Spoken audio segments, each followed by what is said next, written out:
Good evening to the students of the Advanced International Dispute Settlement Law. It is a second year first semester course, and you could here see the course outline, and everybody's got it 3 hours weekly and total 60 contact hours in a semester. And the first one is, let us see some more introduction regarding this subject is concerned. Yeah, then I will continue from the last class also. If you happen to see, I don't know whether you could see in a bigger manner or a smaller manner this thing. Yes, could you see it on my screen? Raymond, could you see my screen? Yes, Prof. Yes, Prof. Could you read it? What I posted on the screen? Dispute settlement in international law. Dispute settlement in international law. So now let us see introduction. This is also a very important factor because we are dealing the international dispute settlement. Am I right? Say yes. Am I right? Yes, Prof. Yes, Prof. Very good. The basic principles and methods governing the settlement of the international disputes today, particularly interstate disputes, are substantially the same as those that were identified and enshrined in the Charter of the United Nations in 1945. Intrastate between in the state, interstate among the states. Am I right?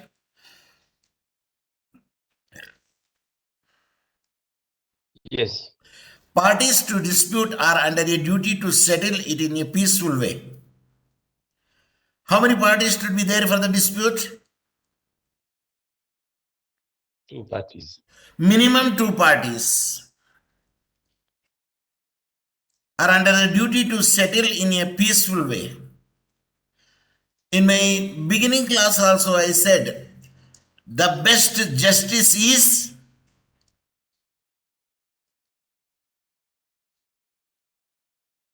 fill the blank. If you know it, you tell me. If you don't know it, you say pass on. Don't waste the time.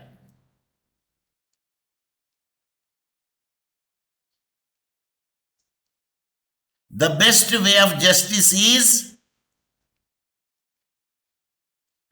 if you know it, you tell me. If you don't know it, you say pass on.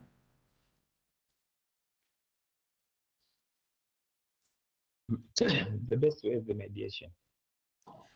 If you don't know it, you say pass on. Pass on, sir. The best way of justice is settlement. Repeat. Is settlement. The best way of justice is settlement. The best way of justice is settlement. Why you are speaking very barbaric voice? So the peaceful way, it is given in the Article 2, paragraph 3 of the UN Charter. While barred from the resorting to armed force, barred means need not to take and do and solve by the armed forces. The parties remain, however, at least in principle, masters of the procedure of dispute settlement. They should not resort in the armed forces or force will be applied over there, but amicably, peacefully solve the dispute in peaceful way. The parties remain, however, at least in principle, the masters for the dispute settlement of the outcome. In the absence of the precise treaty obligation, they are free to decide the particular means of dispute settlement they prefer. In case there is no treaty is there, treaty obligation is not there, at that instance, the dispute settlement, they prefer the way they want. Article 33 of the UN Charter clearly mentions. More broadly, any settlement will inevitably depend directly or indirectly on the agreement of the parties. How the parties will resolve it, they will make an agreement and they will come to a conclusion of the peaceful settlement. Thus, the whole edifice of the dispute settlement at the international level is characterized by an inherent tension. So the whole edifice of dispute settlement. Do you know what is edifice? EDIFICE.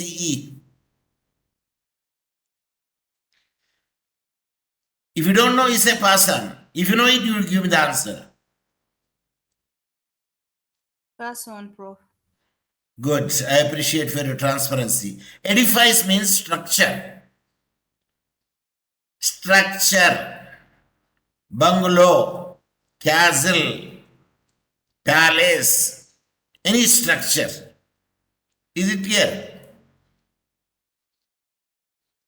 Yes, Prof. Thus, the whole edifice means structure of a dispute settlement at the international level is characterized by an inherent tensions between the legal duty to settle the dispute in a peaceful way and the absence of any real compulsory mechanism that may render such obligation effective. So now the question comes. If you resolve with the force, it is not an amicable settlement or peaceful settlement. If you resolve by the agreement between the two parties or more than two parties, then it will be said the peaceful settlement. So, if such a not peaceful settlement would be there, then we cannot resolve the dispute. So, parties should have to come to a level and agree to the terms and conditions of each other. Then only we can say the peaceful resolving of the dispute will come out.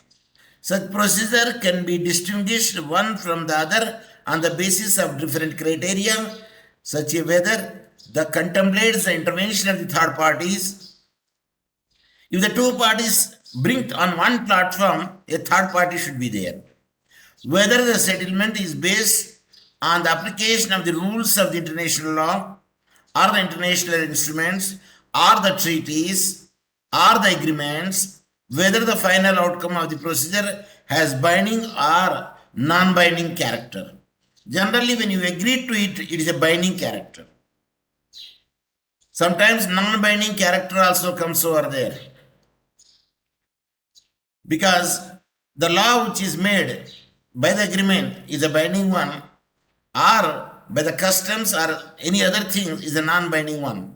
But generally, even customs also will be taken into consideration and say it's a binding one. The classification of these different procedures, the identification of their respective merits and shortcomings, in absolute or comparative terms, their suitability in relation to different categories of disputes. These are all issues that have been traditionally the object of the vast body of the literature. On a broader perspective, recent trends which have brought some changes in the field of the international dispute settlement have also attracted the attention of the doctrines. These trends include the progressive institutionalization of the procedures, thanks also to the growing role of the international organizations in this area, the multiplication of settlement of mechanism and the ensuing problem, the possible interaction or conflict between them, the creation of new courts or tribunals, and the rise of adjudication as a means of dispute settlement. So nowadays, instead of following the rules and regulations and procedures should be there to reach to the justice in the amicable way or peaceful way is only the dispute settlement. So dispute settlement now it has emerged over there and plays an important role in this present context. So this is the light about the bird's eye view, and we can go back to our class where we stopped last. So if you happen to see, if you see just good offices can be used over there. By the good offices, used by the party, by the state, and call the two parties to resolve the issue. So the example which is given is here is the Prime Minister of the United Kingdom, James Harold Wilson, had lent his good office to India and Pakistan to reach an agreement in reference to the Kutch issue. Because there is an issue between the India and Pakistan regarding the place Kutch, at that instance, Prime Minister of UK, James Harold Wilson, called the two parties and given his office to resolve the issue. In 1947, there was a dispute between the Republic of Indonesia and the Netherlands. What did you know about the Netherlands? What should have to come into your memory when you say the Netherlands?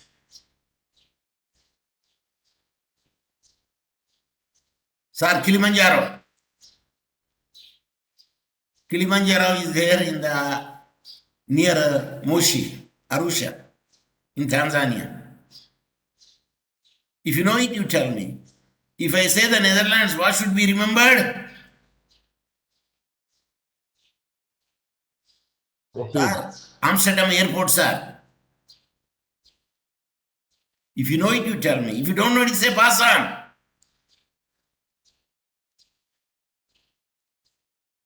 There That's is all. sixth organ of the UNO is there. That is a hint. The sixth organ of the UNO is there. Security Council. Security Council in the New York. Trustship Council in the New York. All the 5 organs there in the New York. But only one organ is there in other country. That is in Netherlands. That organ is called Court of Appeal. Say, International Court of Justice, The Hague, Netherlands. Repeat. International Court of Justice. The Hague, Netherlands.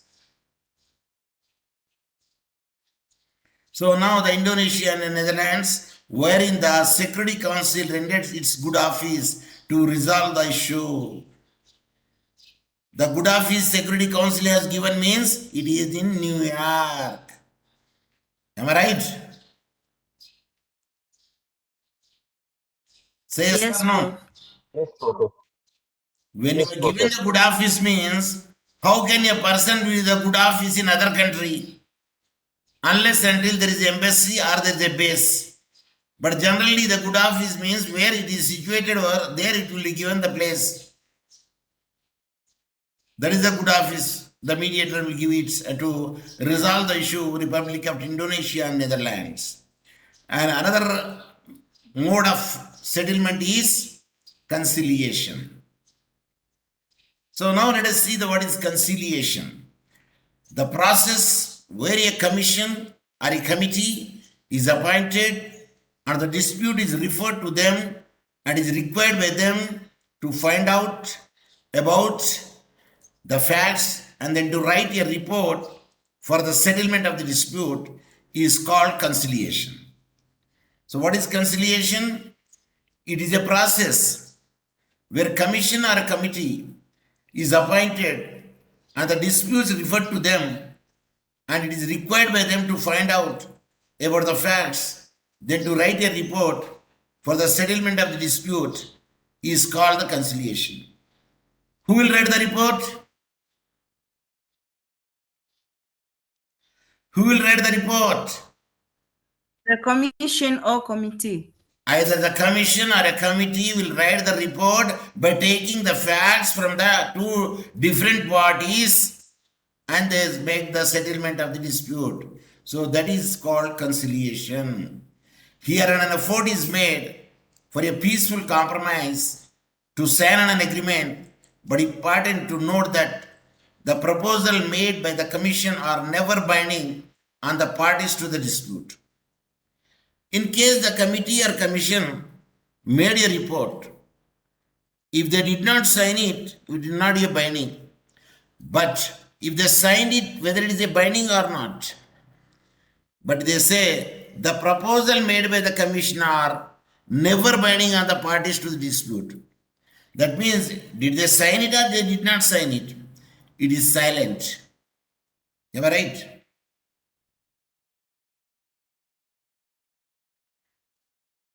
This method is unique Yes.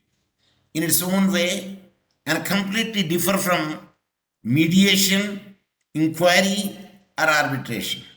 Here, proposals are made for the settlement after finding the facts about the dispute, but in mediation, the third party is a part of the meeting with the parties in dispute. Also, it is not for the mediator to ascertain facts about the case like in conciliation. In the conciliation, they will take the facts from the parties and they made some recommendation or suggestion or proposal. If both the party will sign over there, then we can say it's the binding one. But merely the proposal writing will not make the parties to be a binding. Such commission or committees that provide for conciliation may either be permanent or ad hoc in nature. Both the way. The idea of conciliation commission was born in 1899 and the 1907 the Hague Conventions for the Pacific settlement of disputes. Several treaties after the end of the First World War were made through the Conciliation Commission. The General Assembly under the Article 10 and 14 of the Security Council under Article 34 has the power to appoint a commission to settle dispute. So these are the provisions would be there and how a commission could be appointed. The General Assembly under the Article 10 and 14, the Security Council under Article 34 has the power to appoint a commission to settle disputes. That means there are two organs. Number one, General Assembly. Number two, Security Council. They do have the power to appoint the commission. By virtue of, if the General Assembly is there, 10 and 14 articles. If the Security Council is there, Article 34. Among the various treaties that have been signed through the Conciliation Commission, the most important ones are, number one, Pacific Settlement 1948, Pact of Bogota 1948, and the third one is the Vienna Convention on Production of the Ozone Layer. That is the three commissions which are remarkable. Earlier, the Secretary General was required to present the list of persons nominated by the members of state for the inclusion in the panel for conciliation. Of course, he will be present the list of persons nominated by the members of states for the inclusion in the panel of conciliation. The states, however, did not show an encouraging or positive. So at present, the process of conciliation is mainly utilized by the states. In 1952, Belgo-Danish Commission and the 1956 Grisco-Italian Conciliation Commission were the key examples of the appointment of Conciliation Commission for the settlement of dispute with reference to international law. So, what are the main commissions would be there? You are supposed to remember and write or memorize with its year, if such a question is asked. Inquiry. One of the most common obstacles that prevent the successful settlement of a dispute in international law is the ascertainment of the facts. And it has been observed for the years that different views are put forward by the disputed parties. Every party, they want to distort it and they never reveal the fact.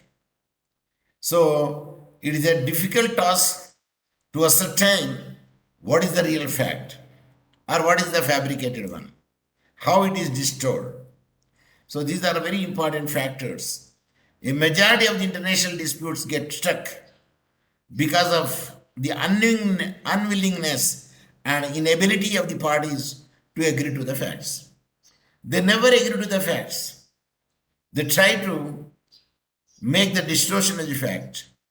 If you agree to the fact, there is no such a dispute at all.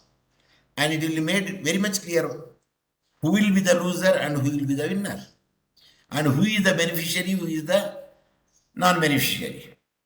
The dictionary meaning of the term inquiry suggests that it is an act of asking for information.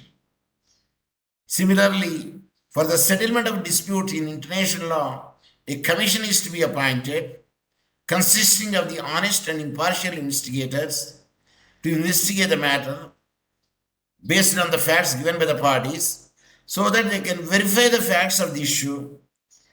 The sole function of the commission is known to be the ascertainment of the issues. What are the issues are there? What are the facts are there? And how it would be worked out. This procedure for the settlement of international dispute was born at the Hague Conference 1899. It was said that the states who were not willing to end their dispute by agreement might use the process of inquiry. Those states which will not willing to end their dispute by agreement might use the process of inquiry, means in investigation. A commission should be appointed over there, and which will reveal the facts or which will reveal the issues between the two parties. It consisted of a special agreement between the parties in disputes. The parties in dispute made the special agreement for such an inquiry. The special agreement was truly special. It enjoyed a wide range of powers ranging from examination of the facts, mode of investigation and examination, the time frame for the formation of the commission, the place where the commission will sit, the language that is to be used, and the extent of the powers of the commission. Yes, the commission is having the extraordinary power, and it is a special agreement between the two parties, those who are involved in the disputes. So commission, the place where the commission will sit, the language that to be used, and the extent of the power of the Constitution Commission. And Article 11 states that the Hague was chosen to be the place where the commission would sit if the special agreement choose to remain silent on the place of the meeting. Suppose that there is no agreement would be there where the special agreement could be made or to sit, then in default we can say it is a Hague, and the Hague is in Netherlands. Participants, are you following me? Sir, we are reading and we are listening. Is it? In conciliation, there is a special agreement of a commission, and this commission will inquire on the facts given by the parties. Read this one. Anyone can unmute and read. Towards the end of the First World War, the trend for settling international disputes was seen to shift to the process of conciliation. States choose to invoke conciliation rather than to sit for inquiry. In 1967, a United Nations Register of Experts was established by the General Assembly. Its function was primarily fact-finding, wherein the names of the persons whose service could be used by the states were mentioned in accordance with the fact-finding for the agreement required for the peaceful settlement of the dispute. So here, at the end of the First World War, how the dispute will be settled. So the trend for the settling international dispute was seen to shift to the process of conciliation, not in the inquiry. In the process of conciliation, states choose to invoke conciliation rather than to sit for inquiry. So, in 1967, a United Nations Register for Experts was established by the General Assembly. Its function was primarily fact-finding, wherein the names of the persons whose services could be used by the states were mentioned in accordance with the fact-finding for the agreement required for the peaceful settlement of the dispute. In one word, we can say From the inquiry, we have mode of excuse me, dispute settlement, that to be the international dispute settlement, it is bent towards process of conciliation. In conciliation, fact finding is there. But in inquiry, it is not the fact finding, it is the investigation. Are you following me? Yes, Prof. Yes, Prof. Police will make investigation or police will make fact finding. Investigation. Police will make investigation. In investigation, there may be a force also. Am I right? Answer is yes. You are right, Prof. Were in the names of the persons whose services could be used by the states and in fact finding for the agreement required for the peaceful settlement of the disputes. So now the trend is toward the reconciliation. So let us see, by the United Nations, the peaceful means of settlement of dispute is one of the principles of the United Nations provided under the para 3 of the Article 2 of the Charter. Which charter it is?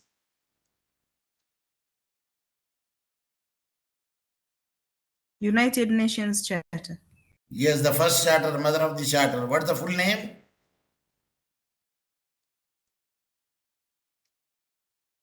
Sir, we have forgotten. Is it 1945? Is it 1947?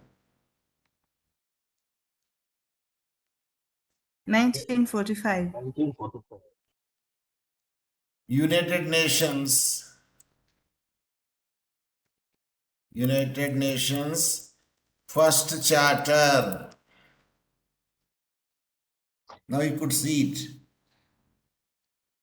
What is that?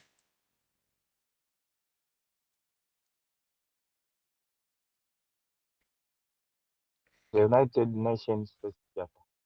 Yes. So it has come in 1945, the founding charter of the UN. It is the founding charter of the UN. UN Charter is the constitutional instrument of the United Nations, signed on 26 June 1945. It sets out the rights and the obligations of the member states and establishes the principles, organs, and the procedures of the United Nations. That is the United Nations Charter, and here we can say. So now it is the 1945 Charter according to it. So now let us go to the point. Para 3 of the Article 2 of the Charter. The General Assembly and the Security Council are the two organs of the United Nations that has been empowered to discharge the function regarding the same. In the General Assembly, we have cited the Article so and so, but the Security Council is the Article 34. Provisions of the United Nations Charters is how we can make it. Article 1 of the Charter provides that international peace and security should be maintained and brings helpful United regulation for the removal and the deterrence of the threat to the peace and banning the activities of invasion or other infringement of the peace. They said there should not be any force, there should not be any deterrence, there should not be any threat, but only the peaceful means. And again, the banning the invasion of the activity of the invasion or other infringement of the peace, it is clearly mentioned under the Article 1 of the Charter. Article 2 either says subsection or para 4 of the Charter provides that all members ought to be withheld of their global ties to the threat or use of force against the sovereignty of any nation and the territorial integrity of any different way inconsistent with the objective of the United Nations. So every country or every state is a sovereign state, and no state is a servant to another state, or a state could not be master to another state. Every country is a sovereign country, and threat of the ties to threat or usage of force should not be there against the sovereignty of any nation. Either nation is a small or nation is a big, and the territory integrity of any different way of inconsistent with the objective of the United Nations. So there should not be any inconsistency with the object which is made by the United Nations to the member states. The other bullet says Article 11 of the Charter provides that United Nations General Assembly unga amna ungawa ingano umepata sema dio UNGA UNGA can evaluate the common principle of cooperation regarding the keeping of the international peace, and it can examine any question concerning the keeping of international peace and security sent before through any member of the United Nations by virtue of Article 11 of the Charter. What is UNGA? Participants, Yes, Prof. what is UNGA? United General Assembly. United Nations General Assembly. Unga. Unga wa ingano. Hapana. Say. Unga, is it an abbreviation? If it is abbreviation, is it a initialism? Is it a acronym? Is it a shortening? Is it a contraction?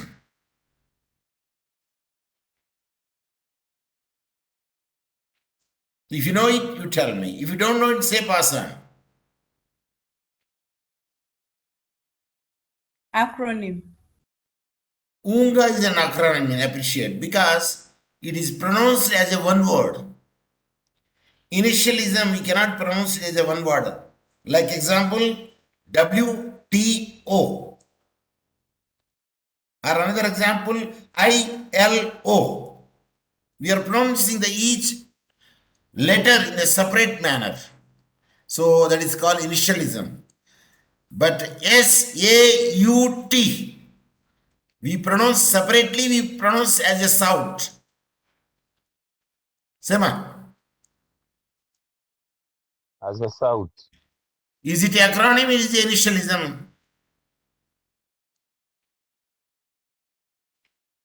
Acronym. Appreciate. It's acronym because we pronounce as a word, but not with the individual letters. So Article 24 of the Charter provides that to assure timely and beneficial prosecution by the United Nations and its member suggests on the UNC, United Nations Security Council, about the basic obligation for the keeping of the international peace and security, and decide that in achieving its duties under the obligation of the UNSC perform on their behalf. So the Security Council, by the virtue of the Article 24, they can use the prosecution also. Beneficial prosecution, issue the timely beneficial prosecution. It can be done. Not only it, they can send the Security Council that armed forces for the peaceful gain. Means soldiers will be sent for the peaceful, or we can say peacekeeping force, in other words. Of course, they may take from the different countries, not from the one country. So let us see the Article 51 of this Charter provides that nothing would degrade the inherent right of the private or self-defense of an armed invasion happens against a member of the United Nations till the UNSC has obtained the regulation which are mandatory to protect the international peace and security, and if any gauges have carried by the members of the practice of the right of self-defense, then it will be instantly announced to the UNSC and would be mandatory to protect or rebuild the international peace and security. If it is necessary, the use of the force by the armed forces of the Security Council can be also done. Let us see what exactly the Article 51 says.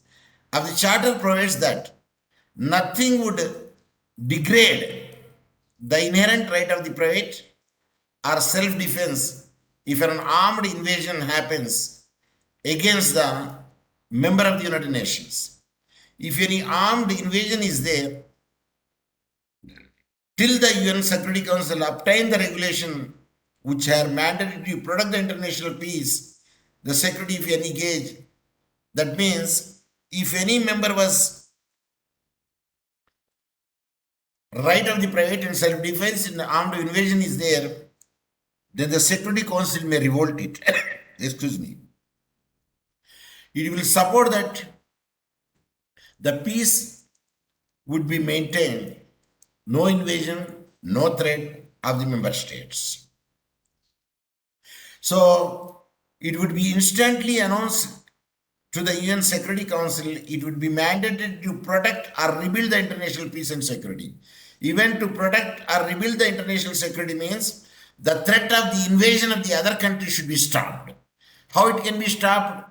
By the military peacekeeping force. That means UN Security Council also use the force to see that the country which is making the invasion on another country which is also a member state, they can protect it. They can expel them. They can curb them. They can use any means also. To what? To rebuild the international peace and security. Can we read the last bullet? Anyone can unmute and read the last bullet? Article 96.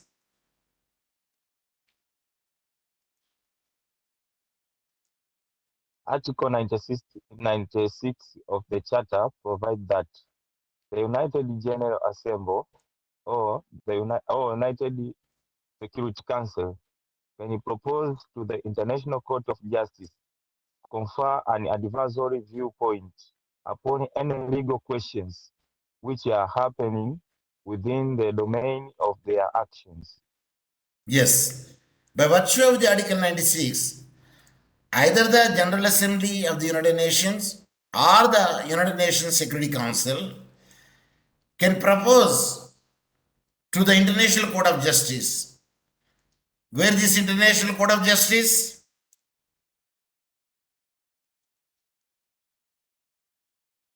In Mbeya, Tanzania. Where is this International Court of Justice? If you don't know, you say pass on. It's found at The Hague, Netherlands. Repeat. It is found at The Hague, Netherlands. The International Court of Justice is in The Hague, Netherlands, to confer an advisory viewpoint upon any legal questions which are happening within the domain of their actions. That means the United Security Council or the United General Assembly will take the view of the ICJ. Is it clear? Yes, Prof. General Assembly. Despite the fact that the Assembly has not been empowered to settle the dispute using any specific means, it holds a wide range of the powers to discuss the same under Article 11, Para 2, and may make a recommendation under Article 14 to the parties in dispute which may help them to arrive at a peaceful and friendly conclusions. Thus, in simpler words, it can be said that the Assembly holds the general power for the peaceful settlement of the international dispute. So, General Assembly, Security Councils, by virtue of the articles which is given in the UN Charters, would have a right for the peaceful settlement of international disputes. In case, if you have forgotten the articles, you have to write in the style which just now narrated. But don't disclose to the examiner that you don't know the articles of UN Charter. Or don't remember. Don't disclose that you don't remember the articles of the UN Charter. Is it clear? Yes, But Prof. never write the wrong article. Is it clear? Yes, Prof. Very good. There have been various instances where the Assembly has suggested for the peaceful settlement of the disputes. In 1974, the Assembly called upon the member states to make a full use and seek improved implementation provided for in the Charter of the United Nations for the exclusively peaceful settlement of any dispute or any situation. So they made a clarion call to all the member states to make such a thing. So now you could see the battery is low. Amna umeme kata, matatizo mengi. So now I will stop my class. Otherwise, it will not be recorded. Asante sana, nashukuru sana. We will meet the next time because amna umeme hapa. Sawa? Okay, Prof. Okay, then I will send you the message to you. Okay? Battery is low. Okay, Prof.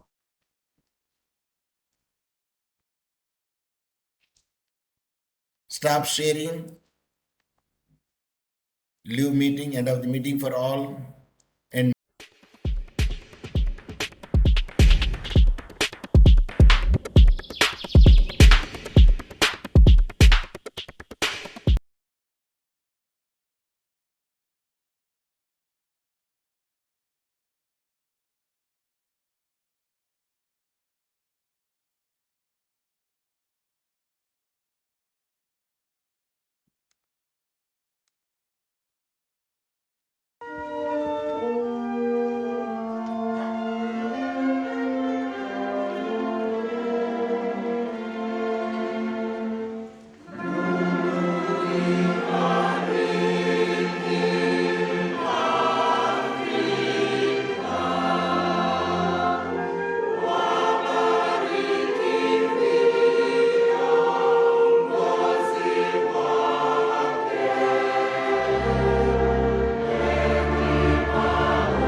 So I spend a lot of time working on social media for my clients. I create a lot of video content